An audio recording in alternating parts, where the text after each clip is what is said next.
आपण भारताच्या इतिहासाचा विचार केला तर भारताच्या इतिहासामध्ये मराठी साम्राज्याच्या कालखंडाचे अत्यंत महत्त्वाचे स्थान आहे किंवा मराठी साम्राज्याच्या कालखंडाचे स्थान हे भारताच्या इतिहासामध्ये अत्यंत महत्त्वाचे आहे. मराठी साम्राज्याचा इतिहास लिहिणाऱ्या ब्रिटिश अधिकाऱ्यांमध्ये जेम्स ग्रँट डफ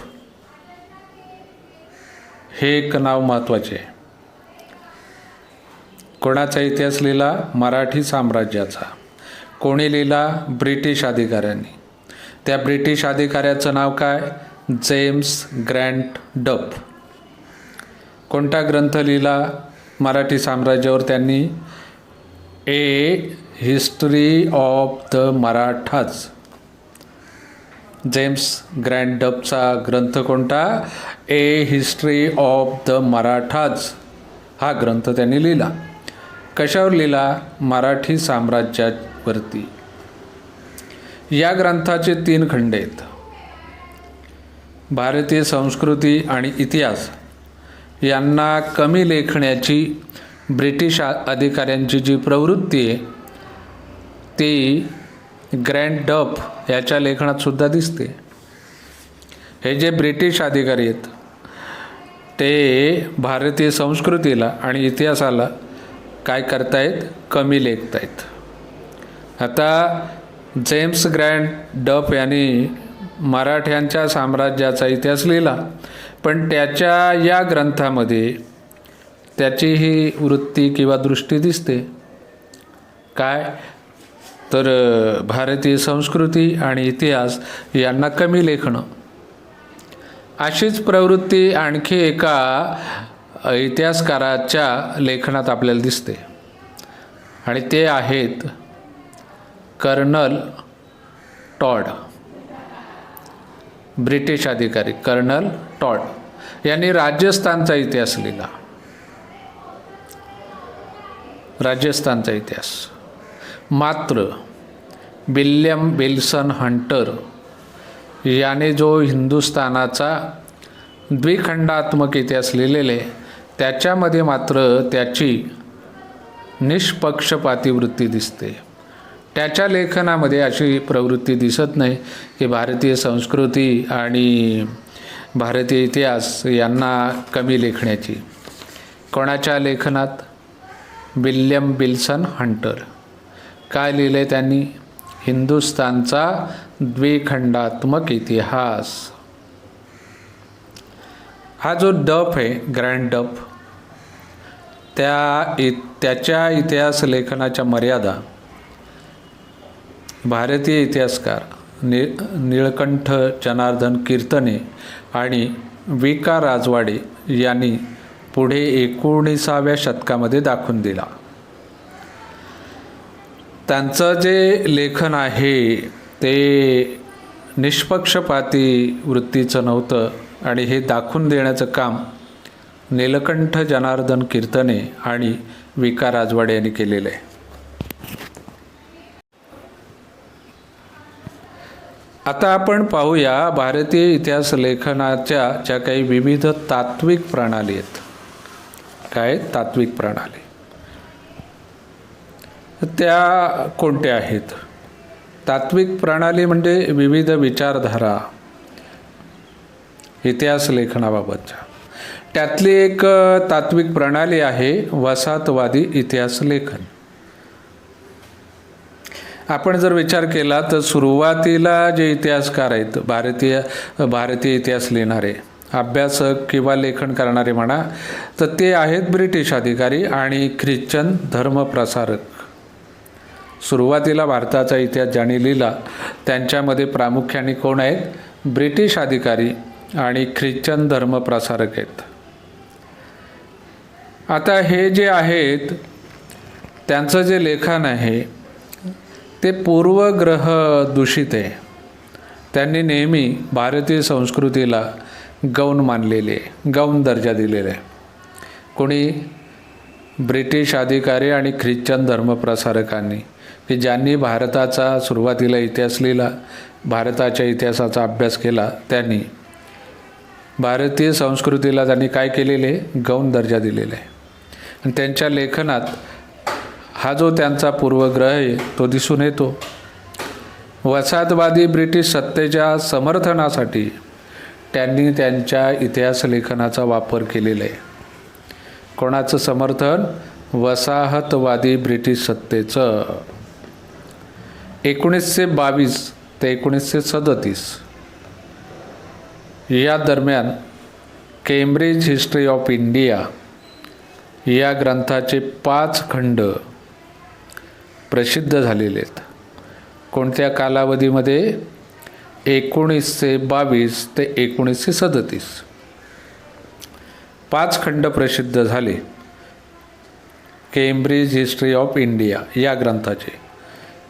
आणि या ग्रंथामध्ये आपल्याला स्पष्टपणे वसाहतवाद्यांचं समर्थन दिसून येत आहे. म्हणजेच हा जो ग्रंथ आहे केम्ब्रिज हिस्ट्री ऑफ इंडिया हा वसाहतवादी इतिहास लेखनाचं एक मोठं उदाहरण आहे. आणखी एक भारतीय इतिहास लेखनाची जी तात्विक प्रणाली आहे, विचारधारा आहे, तिचा आपण विचार करू. ते आहे राष्ट्रवादी इतिहास लेखन. काय झालेलं आहे, 19व्या-20व्या शतकामध्ये इंग्रजी शिक्षण पद्धतीमध्ये शिकून तयार झालेले जे भारतीय इतिहासकार आहेत त्यांच्या लेखनामध्ये आपल्याला भारताच्या प्राचीन वैभवाचा अभिमान आणि भारतीयांची आत्मजागृती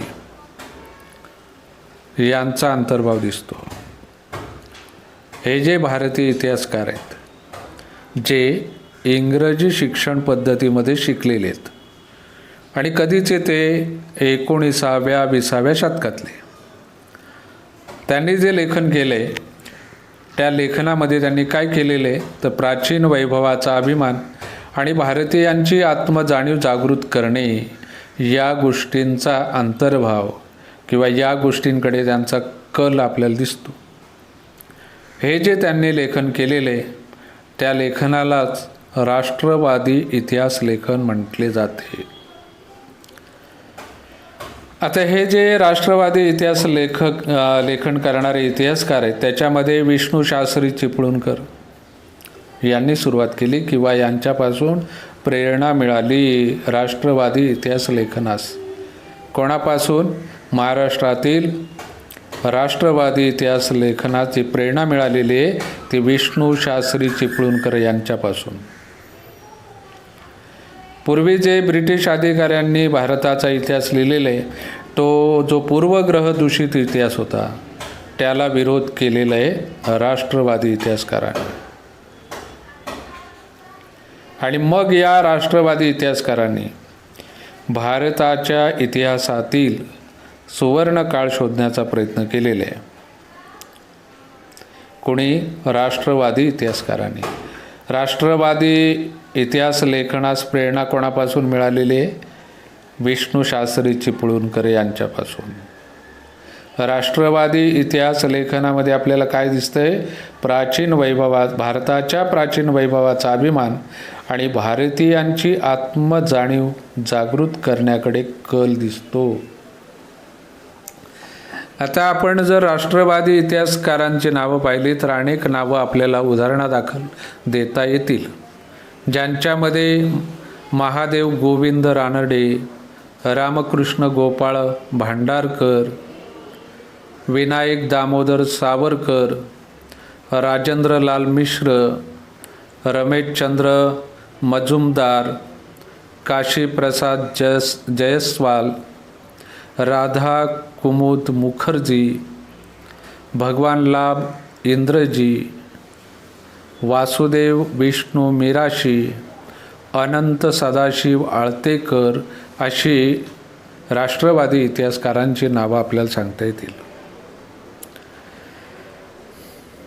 इतिहास लेखन, भाषाशास्त्र, व्युत्पत्ती, व्याकरण अशा अनेक विषयांवर मूलभूत संशोधन करणारे आणि मराठी भाषेतून लेखन करणारे इतिहासकार म्हणजेच वि. का. राजवाडे.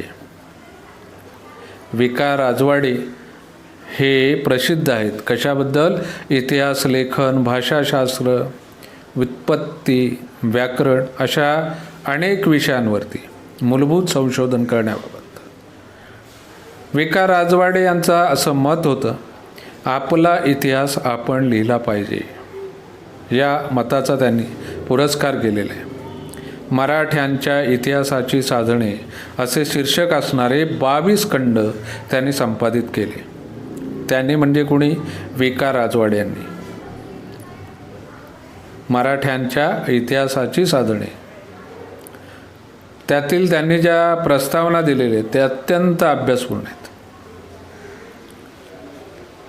त्यांचं असं मत आहे, इतिहास म्हणजे भूतकालीन समाजाचे सर्वांगीण समग्र जीवनदर्शन. कोणाचं मत आहे? विका राजवाडे यांचं. कशाच्या संदर्भात? इतिहासाच्या संदर्भात. काय? इतिहास म्हणजे भूतकालीन समाजाचे सर्वांगीण समग्र जीवनदर्शन. केवळ राजकीय घडामोडी, सत्तांतरासाठी कटकारस्थाने आणि युद्धे यांच्याच हकीकती नव्हेत, असं मत विका राजवाडे यांचं आहे. आणि तो जो इतिहास आपण लिहितो तो अस्सल कागदपत्रांच्याच आधारे लिहिला पाहिजे, असा त्यांचा आग्रह होता. कोणाचा? विका राजवाडे यांचा.